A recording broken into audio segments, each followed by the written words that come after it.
आपके मन में ये ख़्याल गुरुमा कहाँ से आया कि मुझे भी संन्यास लेना है, मुझे भी लोगों की सेवा करनी है?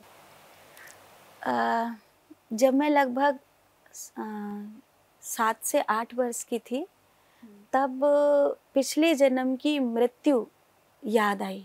अच्छा। तो वो हालाँकि जब 2 ढाई बरस के थे हम, तभी हमारे माता-पिता कहते हैं कि जय बाबा की बोलती थी। वो लेके भी गए थे कई जगह कि किस जगह के लिए मतलब हल्ला मचाती है, कहाँ उसको जाना है, पता नहीं चलता था। लेकिन वो फिर सडनली बात दबती चली गई।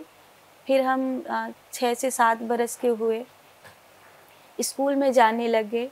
फिर जब हम जैसे गुरुजी बताते थे ध्यान करो, साधना करो, सडनली वो मृत्यु जो थी वहाँ की, वो मतलब एकदम क्लियर हो गया कि यहाँ पे इस चीज़ से और इस समय में मेरी मृत्यु हुई है। अच्छा। तो हमने कहा वहाँ पे हमें एक बार लेकर चलिए, अगर ये चीज़ ठीक हो जाती है कि ये सच है, तो फिर हम मतलब अ, कुछ नहीं माँगेंगे आपसे।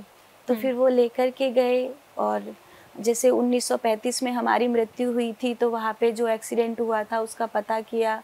फिर जहाँ-जहाँ गाँव था उसका पता किया, जो हमारा घर था उसका पता किया। जहाँ हम रहते थे जो उसका पता किया।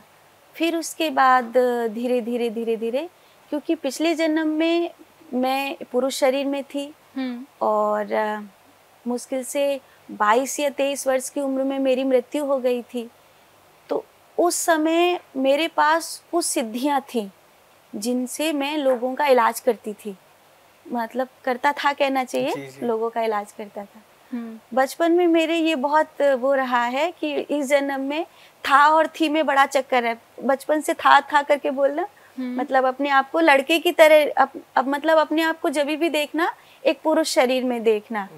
और सब कोई बताते थे कि था मत बोला करो, थी बोला करो अपने लिए। तो फिर धीरे-धीरे वो जो चीज़ें हैं वो मेरे साथ आई इस जन्म में। तो उनका उपयोग आज मैं कर सकती हूँ, लेकिन पिताजी ने कहीं न कहीं उसके लिए मना किया है। फिर भी मैं करती हूँ। जो चीज़ें हैं वो मतलब सडनली दिखती हैं तो बताने के लिए मन करता है।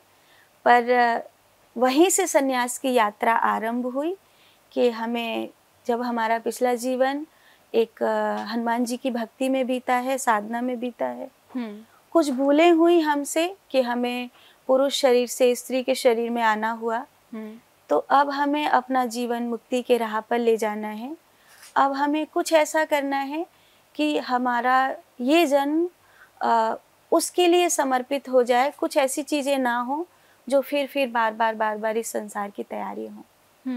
आमिर जी कुछ पूछना चाह रहे हैं, लेकिन उससे पहले मैं एक छोटी-सी चीज़ क्लियर करना चाहूँगी। आपने कहा कि कुछ भूल, कुछ गलतियाँ हुई थी, जिसके बाद मुझे पुरुष शरीर से स्त्री शरीर में आना पड़ा। तो क्या पुरुष शरीर से अगले जन्म में स्त्री जन्म में आना किसी भूल का परिणाम होता है या फिर क्या? समझ नहीं पाई। स्त्री पुरुष के शरीर में जा सकती है, पुरुष स्त्री के शरीर में जा सकता है। तो आप स्त्री के शरीर में कुछ भूलें करेंगी, आपको अगला जन्म मिलने वाला है। तो हो सकता है कि कुछ चीज़ें आपकी उस तरह की रही हों कि आपको इंसान का शरीर, मनुष्य का शरीर ना मिले, अन्य कोई शरीर मिले।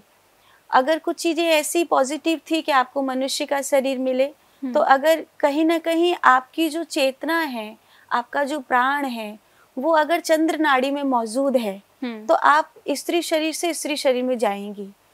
आपका जो प्राण है, जो आपकी चेतना है, वो अगर पिंगला में, सूर्य नाड़ी में मौजूद है, तो आप स्त्री से पुरुष शरीर में जाएँगी, ऐसा होगा। जी, लेकिन इसमें सबसे बड़ी बात है, हम समाज में देखते हैं, एक लड़की होने के नाते तमाम सारी चीज़ें झेलनी पड़ती हैं।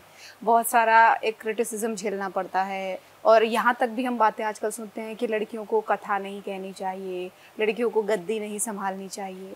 तो आपको इस तरह की कभी कोई चीज़ झेलनी पड़ी हो, इस चीज़ों का सामना करना पड़ा हो, या फिर आपके विचार इस बारे में क्या हैं? स्वाभाविक है, जब हम स्त्री शरीर में हैं और हमको समाज में कई वर्षों से, कई सैकड़ों वर्षों से हमको दबाया जा रहा है।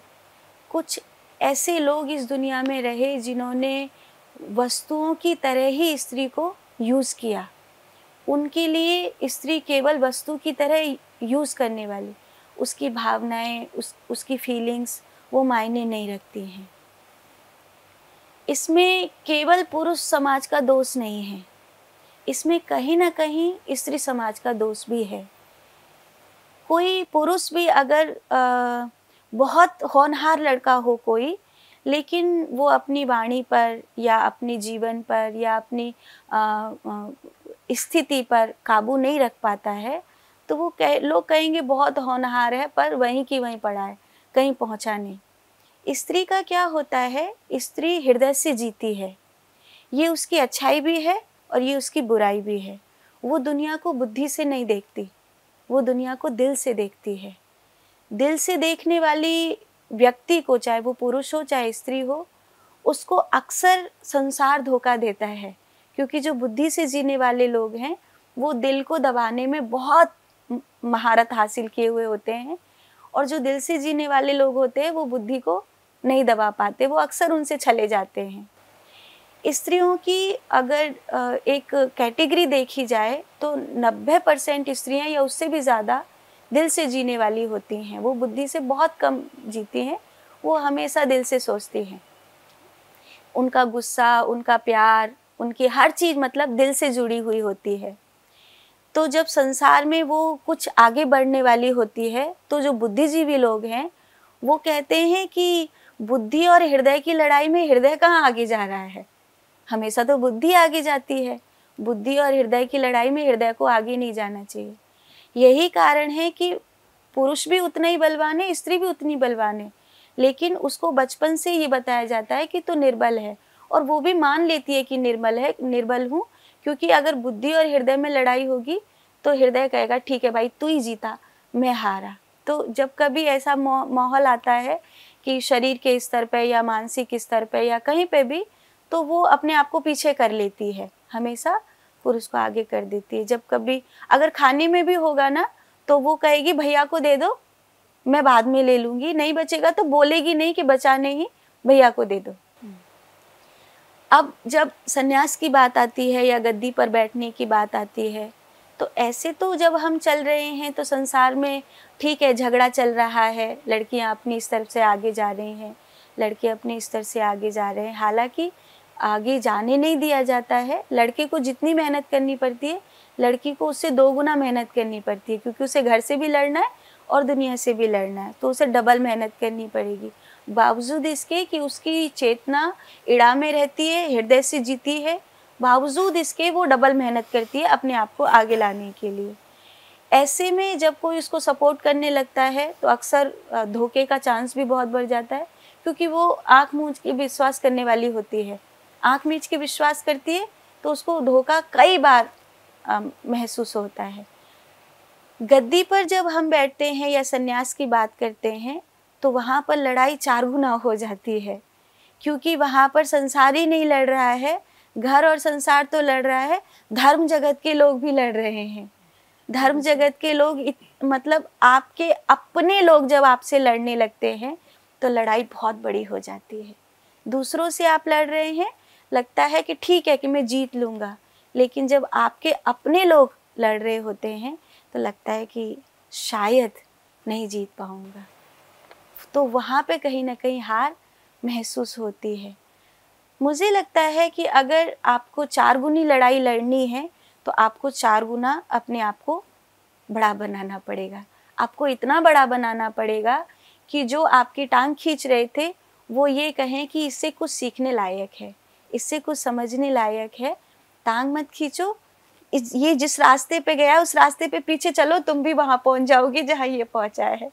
ऐसा होगा।